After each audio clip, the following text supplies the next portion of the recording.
मध्य प्रदेश में बीजेपी पूरी तरह इलेक्शन मोड में आ गई है। केंद्रीय गृह मंत्री अमित शाह की कमान संभालने के बाद दनादन चौंकाने वाले फैसले लिए जा रहे हैं। बीजेपी ने 39 सीटों पर 2 महीने पहले ही उम्मीदवार उतार दिए, तो अब शिवराज सरकार का रिपोर्ट कार्ड जारी किया जा रहा है। तो इसके साथ ही सभी 230 विधानसभा सीटों पर बीजेपी ने बाहरी विधायक उतार दिए हैं। गुजरात, महाराष्ट्र, उत्तर प्रदेश और बिहार से पहुंचे विधायकों की केंद्रीय संगठन ने विधानसभावार ड्यूटी लगाई है। ये सभी विधायक आवंटित विधानसभा क्षेत्रों में पार्टी की मैदानी स्थिति का आंकलन करेंगे और संभावित दावेदारों को लेकर संगठन को रिपोर्ट देंगे। इनके फीडबैक के आधार पर ही टिकट तय होंगे, साथ ही विधानसभा वार चुनावी रणनीति भी तय होगी। कल फिर अमित भाई आएंगे, वो रिपोर्ट कार्ड भी जारी करेंगे और उसके बाद हमारी विस्तारित कार्य समिति की बैठक ग्वालियर में संपन्न होने वाली है। लेकिन आज मैं स्वागत करने आया था हमारे विधायक साथियों का, जो अलग अलग विधानसभा क्षेत्र में जनता और कार्यकर्ताओं के बीच जाने वाले हैं। भारतीय जनता पार्टी पूरी ताकत से चुनाव के मैदान में उतर रही है और जो हमारे विधायक मित्र आए हैं वो अलग अलग विधानसभाओं में जनता के बीच और कार्यकर्ताओं के बीच जाएंगे। उससे हमारे चुनाव अभियान को निश्चित तौर पर और बहुत गति मिलेगी। मध्य प्रदेश के चुनावी मैदान में दूसरे राज्यों के अनुभवी नेताओं को उतारने की तैयारी कांग्रेस की थी। दावा किया जा रहा था कि कर्नाटक के डीके शिव कुमार जैसे दिग्गज मध्य प्रदेश में चुनावी रणनीतिकार के तौर पर आएंगे, लेकिन अब जब इसमें भी बीजेपी ने बाजी मार ली है तो कांग्रेस इस पर तंज कस रही है। कांग्रेस का कहना है कि बीजेपी के केंद्रीय नेतृत्व को प्रदेश संगठन पर भरोसा नहीं रहा, इसलिए उसे बाहरी विधायकों की मदद लेनी पड़ रही है। देखिए, अमित शाह जी तो अब मैं समझती हूँ चुनाव तक मध्य प्रदेश में ही रहेंगे, क्योंकि जो खस्ता हालत बीजेपी की है, जो आज बीजेपी एकदम गड्ढे में उतर गई है। आज आप सड़क चलते किसी से पूछ ले दिया, हर आदमी रिपोर्ट कार्ड बीजेपी की देने को तैयार है। तो ऐसे में रिपोर्ट कार्ड क्या कर लेगी, और मोदी जी आ जाएं, चाहे अमित शाह आ जाएं, चाहे पूरे विश्व का कोई नेता ये ले आए, कोई इनको यहाँ नहीं बचा सकता। अब जनता मन बना चुकी है और इनको उखाड़ के फेंकेगी। बाहर से यहाँ पर विधायक आए हैं तो भारतीय जनता पार्टी में चलन है प्रवास करने का, और उनके 3 नियम है, वो बैठक, भोजन, विश्राम। तो अभी बैठकें चालू हो गई हैं, तत्पश्चात भोजन होगा, उसके बाद विश्राम हो जाएगा। जनता ने तय कर रखा है कि भारतीय जनता पार्टी को बाहर करना है चुनाव। अब जनता ने तय कर रखा है तो ये प्रवासी पक्षी आके यहाँ पर क्या करेंगे? थोड़ी बहुत उड़ानें भरेंगे, इसके बाद वापस चले जाएंगे। मध्य प्रदेश में 2023 का विधानसभा चुनाव कई मायनों में अलग है। पहले हिमाचल और फिर कर्नाटक की सत्ता जाने के बाद बीजेपी किसी भी सूरत में मध्य प्रदेश नहीं खोना चाहती। इसके लिए प्रदेश के साथ केंद्रीय नेतृत्व ने भी अपनी पूरी ताकत झोंक दी है। बाहरी विधायकों को चुनावी कमान भी इसी कोशिश का एक हिस्सा है। देखना ये है कि बीजेपी की ये रणनीति कितनी कामयाब होती है। Bureau report, IND 24।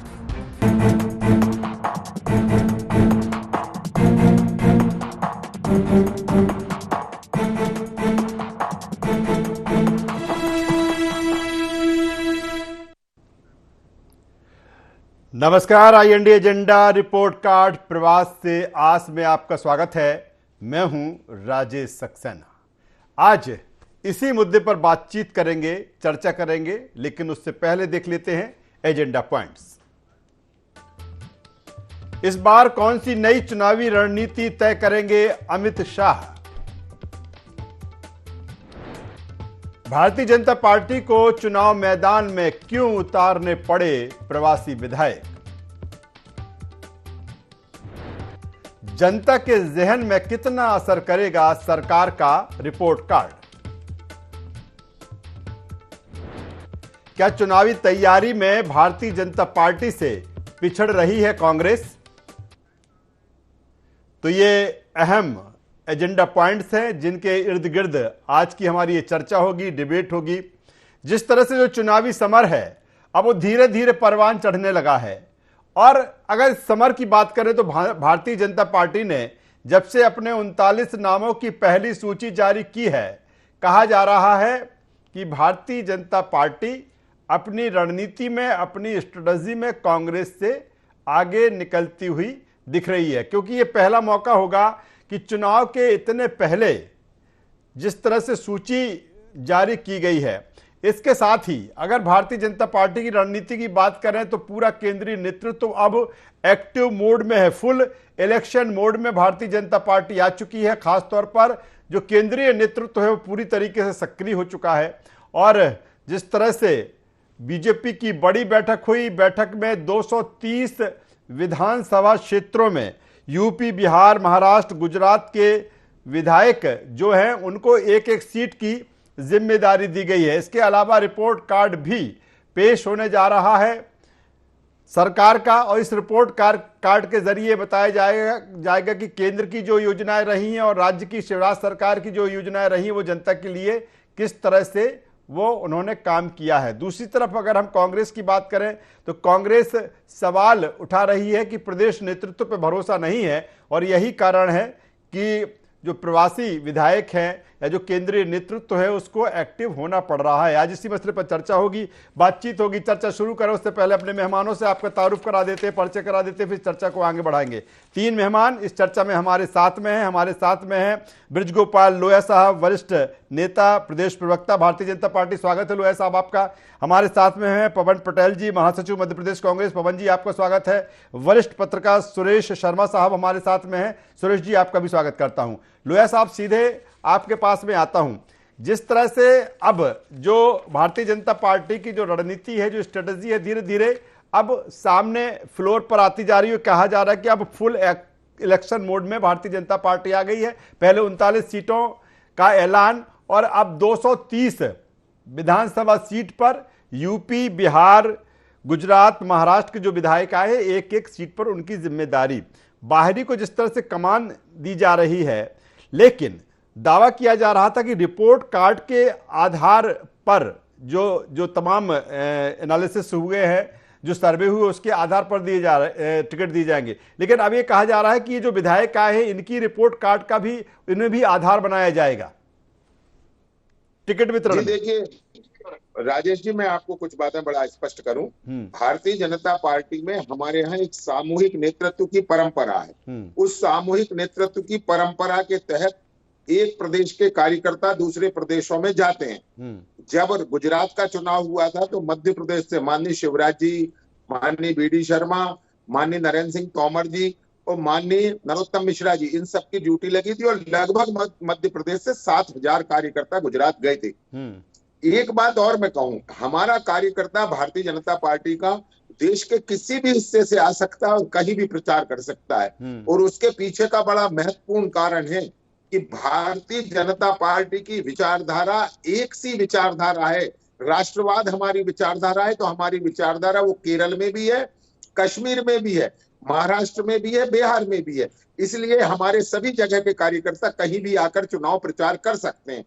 और कांग्रेस जो उस पर तंज कस रही है, कांग्रेस की समस्या ये है कि अगर केरल का कार्यकर्ता बुला लेंगे तो वो जमात इस्लामी की बात करेगा, यदि आसाम का कार्यकर्ता बुला लेंगे तो वो बदरुद्दीन अजमल की बात करेगा, यदि पश्चिम बंगाल का बुला लेंगे तो फुरफुरा शरीफ से आपका वहां गठबंधन है।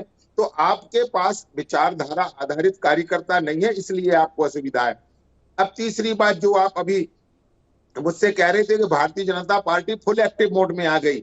अब आप मुझे ये बताइए कि मीडिया पर और कांग्रेस पार्टी और अन्य राजनीतिक दल हमेशा हमारे बारे में ये कहते हैं कि भारतीय जनता पार्टी तो 24 घंटे 365 दिन हमेशा इलेक्शन मोड में रहती है। तो इलेक्शन मोड में तो अभी तो हमने चुनाव की शुरुआत की है, केवल करवट लिया है। लेकिन वो कह रहे हैं कि सारा, वो ये कह रहे हैं, कांग्रेस ये कह रही है कि प्रदेश नेतृत्व पे भरोसा नहीं रहा, यही कारण है कि पूरी तरीके से केंद्रीय नेतृत्व एक्टिव हुआ है। नहीं, मैं एक बात और बता दूं, कांग्रेस को तो इस तरह की बातें करने की आदत है। 2018 के चुनाव में भी इतना ही एक्टिव था केंद्रीय नेतृत्व, 2013 के में भी इतना ही एक्टिव था। तब भी आपको याद होगा 2013 के विधानसभा चुनाव में 32 सभाएं माननीय नरेंद्र मोदी जी की हुई थी। तो इनको याददाश्त कम रहती है। परंतु मैं आपसे एक आग्रह कर रहा हूं कि केंद्रीय नेतृत्व हमारा आ रहा है, इसलिए आ रहा है कि उस नेतृत्व की विश्वसनीयता है। वो विश्वसनीयता नरेंद्र मोदी जी की। आप भी राहुल गांधी जी को बुलाइए ना, कौन इनकार कर रहा है? क्योंकि 2018 चलिए लोहिया साहब, जब आता 10 हूं। दिन में किसानों का कर्जा जी। माफ करने की कहकर गए थे, उसके पवन बाद पटेल लौटे साहब नहीं, तो पवन पटेल विश्वसनीयता साहब नहीं के है, पास में आ इसलिए जाता आपको हूं। बताते नहीं। पवन जी, अगर देखा जाए, अगर कांग्रेस की बात की जाए तो आपने कहा था कि 66 सीटें तकरीबन हम पहले घोषित कर देंगे, लेकिन उसमें बाजी भारतीय जनता पार्टी ने मार ली। आपने एक डीके शिव कुमार का जब नाम आया था और उस समय कहा जाता था कि एक टीम मध्य प्रदेश में काम करेगी कांग्रेस के लिए, लेकिन उसमें भी देखा जाए तो भारतीय जनता पार्टी ने भी एक लंबी अपनी टीम यहाँ पर उतार दी है। तो सारी रणनीति आप बनाते हैं, लेकिन अमल भारतीय जनता पार्टी कर ले जाती है। आपने तो नहीं लगता कि कहीं एक रणनीतिक चूक कांग्रेस कर रही है इस समय? नहीं, देखिए, राजनीतिक चूक कोई नहीं कर रही है। हमारा काम है रणनीति बनाना और हम उसको अपने हिसाब से इम्प्लीमेंट करते हैं। और भारतीय जनता पार्टी शुरू से यही करती आ रही है कि हमारे कामों को, हमारी नीतियों को, हमारी पॉलिसीज को चोरी करने का काम करती है, उसी के हिसाब से काम करती है। आज हम आप अगर ठंडे दिमाग से आंख बंद करके कोई भी देश और प्रदेश का व्यक्ति सोचेगा कि हम विपक्ष में है, वो सत्ता में है, हमारा धर्म क्या है, उनका धर्म क्या है, दोनों को आप देखेंगे तो अपने आप आकलन सामने आ जाएगा। आज जिस तरह का कृत्य भारतीय जनता पार्टी कर रही है, आज ये बाहर के विधायक आके यहाँ के विधायकों का रिपोर्ट कार्ड बना रहे हैं। क्यों रिपोर्ट कार्ड बनाने की जरूरत पड़ी? क्योंकि जनता के रिपोर्ट कार्ड में फेल हो चुके हैं। जनता की नजरों में इनकी विकास यात्रा फ्लॉप हो चुकी है। आने वाले समय में सबने देखा। आज भारतीय जनता पार्टी को इतना बड़ा मैनेजमेंट, इतना बड़ा सिस्टम, इनके गृह मंत्री अमित शाह जी के यहाँ डेरा डालना इसलिए पड़ रहा है क्योंकि 2014 में सिर्फ बतौलेबाजी के अलावा भारतीय जनता पार्टी ने कोई काम किया नहीं है। अगर ये काम किए होते तो इनको इतने मैनेजमेंट करने की जरूरत नहीं होती, बाहर की टीम को बुलाने की जरूरत नहीं होती। आदमी जब काम करता है तो उसको इन सब की जरूरत, तो भारतीय जनता पार्टी को महारत हासिल है। भारतीय जनता पार्टी काम करने पर कभी विश्वास नहीं किया। उन्होंने अपना पार्टी, अपने कार्यकर्ता को मजबूत किया है। मैं और मेरी पार्टी, मेरा कार्यकर्ता की पॉलिसी बना करके इन्होंने काम किया है और ये कभी आम जनता के हित में काम नहीं किए। 2014 से अनेकों मुद्दे ऐसे हैं, मैं गिना सकता हूं, लेकिन उसका हो जाएगा कि डिबेट का सब्जेक्ट चेंज हो जाएगा। अभी इन्होंने किसान कर्जे की माफी की, किसान कर्जा माफ किया हमने, इनके मंत्री कमल पटेल ने एक्सेप्ट किया है। तो हम जो कहते हैं वो करते हैं और हमारा कोई कंपटीशन भारतीय जनता पार्टी से नहीं है। हम उस दिशा में चल रहे हैं। हम भारतीय जनता पार्टी जो संविधान को खत्म करना चाहते हैं, हम संविधान को बचाने की दिशा में काम कर रहे हैं। आम जनता, किसान, मजदूर की जो हालत इनके शासन में हुई है, आज सब त्राहिमाम है। ऐसा कोई जिला नहीं, ऐसा कोई संगठन नहीं, ऐसा कोई विभाग नहीं कि जिसके लोग आज भी स्ट्राइक करते न बैठे, चाहे कोरोना वॉरियर्स हो। अभी परसों मेरे साथ एक कोरोना वॉरियर्स की प्रदेश अध्यक्ष है, उन्होंने मुझे, राठौर हैं, वो मेरे से मिली और उन्होंने बताया, पूरी अपनी व्यथा को बताया कि किस तरह पहले फूल बरसाए गए, उनको भगवान का दर्जा दिया गया और आज वो दर दर भटक रहे नौकरी के लिए। तो भारतीय जनता पार्टी, पवन जी, आऊंगा दोबारा आपके पास में आऊंगा। वरिष्ठ पत्रकार सुरेश शर्मा जी हमारे साथ में हैं। सुरेश जी, इस बार जो भारतीय जनता पार्टी का शुरुआत भारतीय जनता पार्टी से करते हैं, भारतीय जनता पार्टी का जो ये मोड, आपने तमाम सारे इलेक्शन मध्य प्रदेश के देखे हैं, इस बार का जो मोड है भारतीय जनता पार्टी का चुनाव लड़ने का, कुछ अलग नजर आ रहा है सर? भारतीय जनता पार्टी चुनाव को चुनाव के रूप में लेती है और हर बार जो है चुनाव को गंभीरता से लेती है। लेकिन मैं आपकी इस बात से सहमत हूं कि इस बार जो है चुनाव को काफी गंभीरता से लिया जा रहा है और मुझे ये लगता है, मुझे ये कहने में संकोच नहीं है कि ये चुनाव जीतने के लिए लड़ा जा रहा है। तो ये तो माना जाएगा कि जो सक्रियता और जिसको कहते हैं ना कि माइक्रो मैनेजमेंट की कोई भी कमी नहीं छोड़ना, पूरा का पूरा नेतृत्व को लग जाना, केंद्रीय नेतृत्व की देखरेख में चुनाव होना, ये अपने आप में काफी महत्वपूर्ण है। मैंने पहले एक बार लिखा था कि 2003 के चुनाव की भांति यहाँ चुनावों का शिकंजा केंद्रीय नेतृत्व के माध्यम से कसा जाएगा जी। और आज आपके सामने वो सारी चीजें दिखाई दे रही हैं। जहां तक मेरी अनुभव है, मेरी जानकारी है, उसके आधार पर जो विधायक 230 आए हैं, ऐसा आमतौर से होता है, ये कोई नया नहीं है। और मैं जो समझता हूं बीजेपी को और मैंने जो देखा है उसके आधार पर ये रिपोर्ट कार्ड के लिए नहीं आए।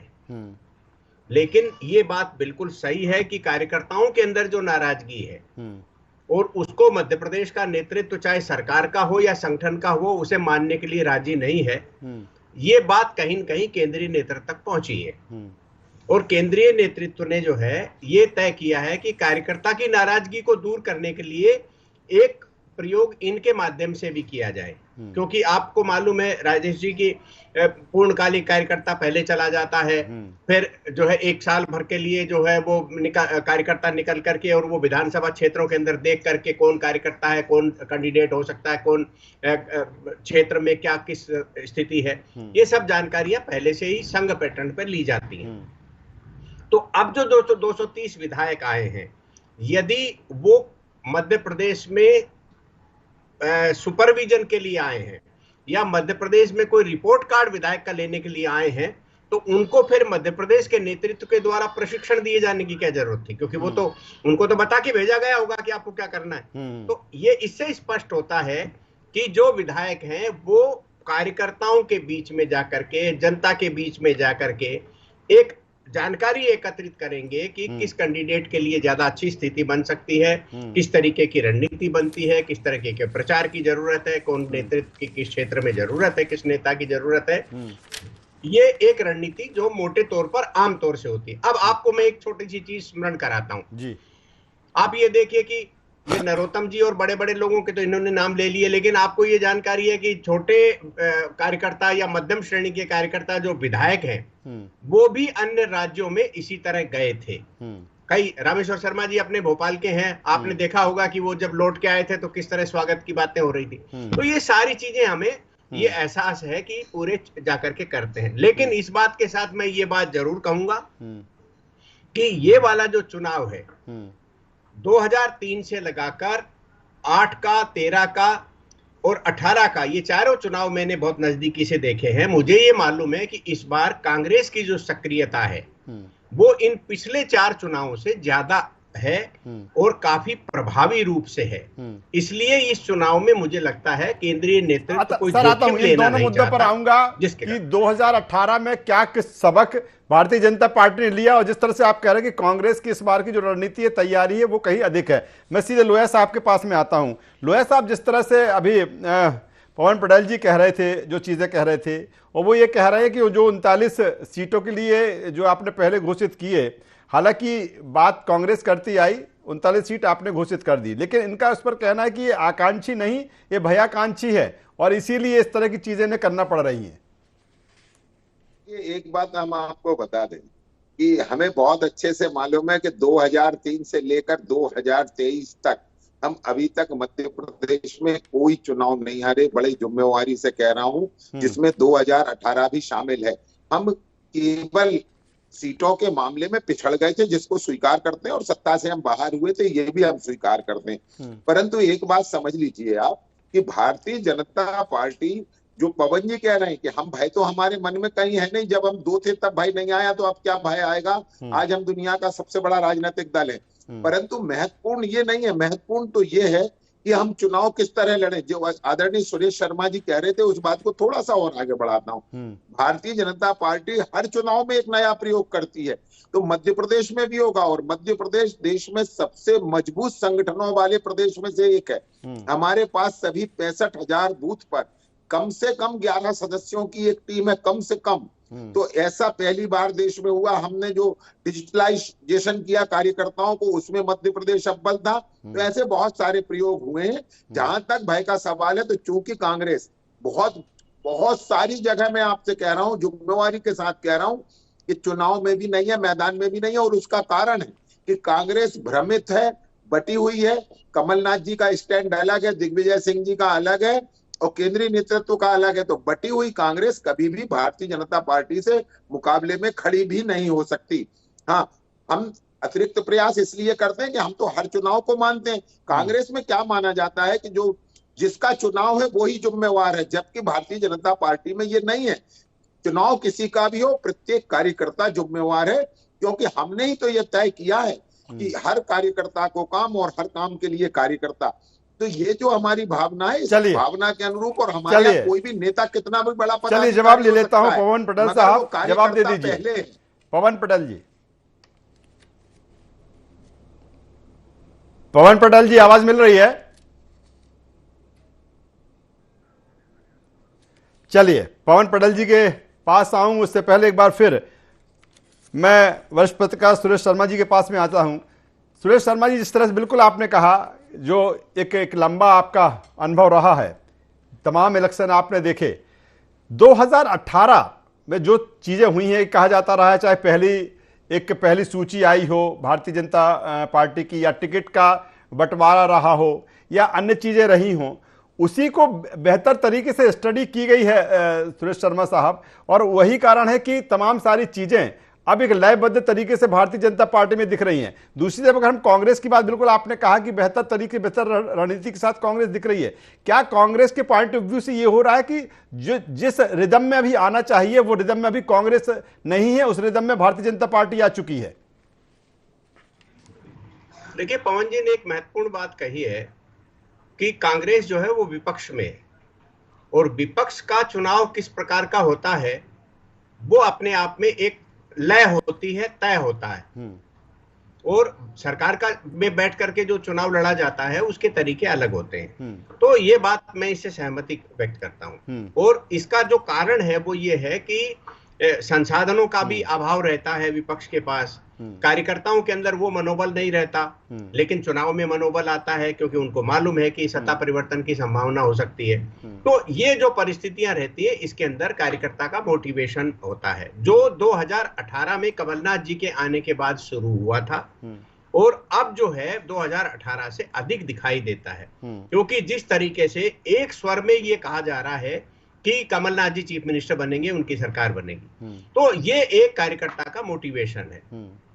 चाहे ये अपनी जगह अलग बात हो कि युवा नेतृत्व नहीं है और केवल बुजुर्ग नेतृत्व आगे चल रहा है, ये सारे विश्लेषण की बातें हैं, लेकिन व्यवहारिक ये है कि कांग्रेस पार्टी की सक्रियता इस बार के चुनाव में दिखाई दे रही है। एक और मैं बात कहना चाहता हूं कि जब कमलनाथ जी मध्य प्रदेश में आए थे तो वो मध्य प्रदेश की राजनीति के लिए फ्रेश थे, और उनके साथ चमकदार किसान वाला जो कर्ज माफी वाला नारा था, इन दो चीजों ने एक स्थापित और स्थायित्व वाली भाजपा सरकार के सामने बड़ी चुनौती पेश की थी।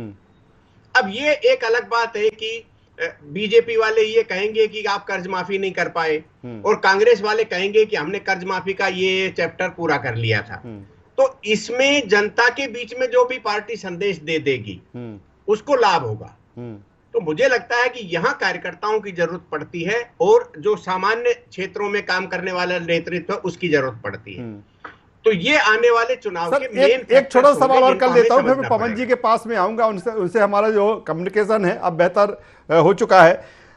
मैं ये कहता हूं कि जिस तरह से अगर बात की जाए, कांग्रेस आरोप पत्र लेकर आई, अब रिपोर्ट कार्ड पेश करने वाली है भारतीय जनता पार्टी, सरकार का रिपोर्ट कार्ड सामने आने वाला है, इसको किस रूप में देखा जाए?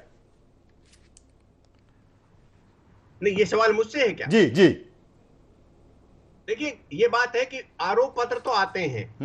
2003 में उमा जी जब चीफ मिनिस्टर कैंडिडेट थी तब भी एक आरोप पत्र आया था, तो आज तक उस भाजपा वालों ने उसकी धूली नहीं झाड़ी, और उमा जी मानहानि के मुकदमे में जा रही हैं। तो इसी प्रकार से कांग्रेस भी एक आरोप पत्र लेकर के आई। तो जब सरकार में कोई होता है उसके विरुद्ध तो आरोप पत्र आता ही है।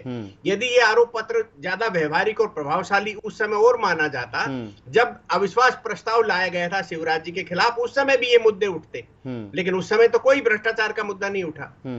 और भ्रष्टाचार जैसा जो शब्द है और घोटाले जैसे जो शब्द हैं उसके बारे में अवधारणा होती, नैरेटिव होता है, या विश्वसनीयता होती है कि कौन व्यक्ति इस मुद्दे को उठा रहा है, उसका क्या बैकग्राउंड है, कौन सी राजनीतिक पार्टी उठा रही है, सर वक्त कम है, मैं पवन का क्या बैकग्राउंड है। जी चलिए सर, वक्त कम है, सीधे पवन पटेल साहब के साथ पास में आता हूं। पवन पटेल साहब शायद सुन रहे होंगे लोहे साहब जो कुछ कह रहे थे, और दूसरी तरफ ये कह रहे हैं कि हम तो हरदम, भारतीय जनता पार्टी कहती भी है कि हम हमेशा इलेक्शन मोड में रहते हैं, और यही कारण है कि अगर ये कहा जाता है कि बेहतर मैनेजमेंट इसके लिए भारतीय जनता पार्टी करता है। लेकिन मेरा जो आपका सवाल पहले भी आपसे सवाल था कि चाहे वो कुशल रणनीतिकार की बात की जाए या फिर उस फ्लो की बात की जाए, जो इलेक्शन का फ्लो भारतीय जनता पार्टी में दिखाई देने लगा है, क्या कांग्रेस अभी उससे कुछ पीछे है?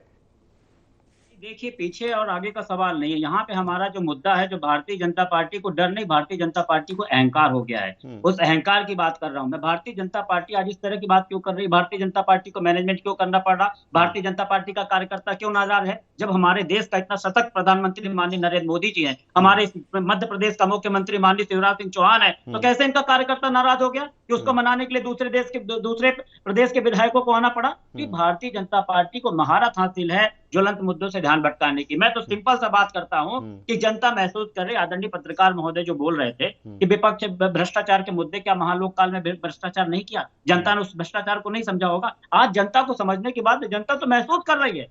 इन्होंने नारा दिया था बहुत ही महंगाई की मार, अब की बार मोदी सरकार, उस नारे को जनता रोज हकीकत में ढूंढने का प्रयास कर रही है। सुबह जब उठती है और शाम को जब सोती है, तो जब वो पेट्रोल डलवाती, खाने का तेल लेती, बच्चे की फीस जमा करती है, बिजली का बिल जमा करती है, रोज ढकोसले पीटते हैं, रोज पेपर में एडवर्टाइजमेंट देके बिजली में हम सरप्लस है। अरे कैसा सरप्लस हो भाई? हम सरप्लस नहीं थे तब भी हमने 100 रुपए में 100 यूनिट बिजली दिया। लेकिन जनता तो लाडली बहना के 1000 रुपए भी महसूस कर रही है।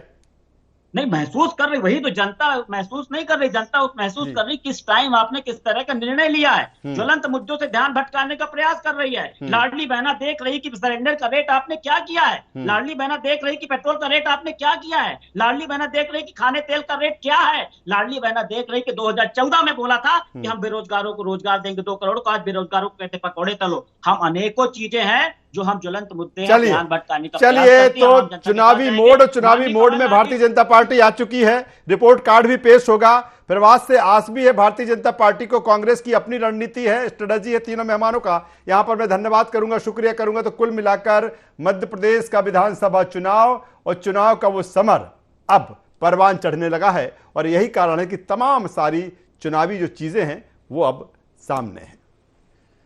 IND एजेंडा में बस इतना ही। IND 24 पर खबरों का सिलसिला लगातार जारी है। अब बने रहिए हमारे साथ। नमस्कार।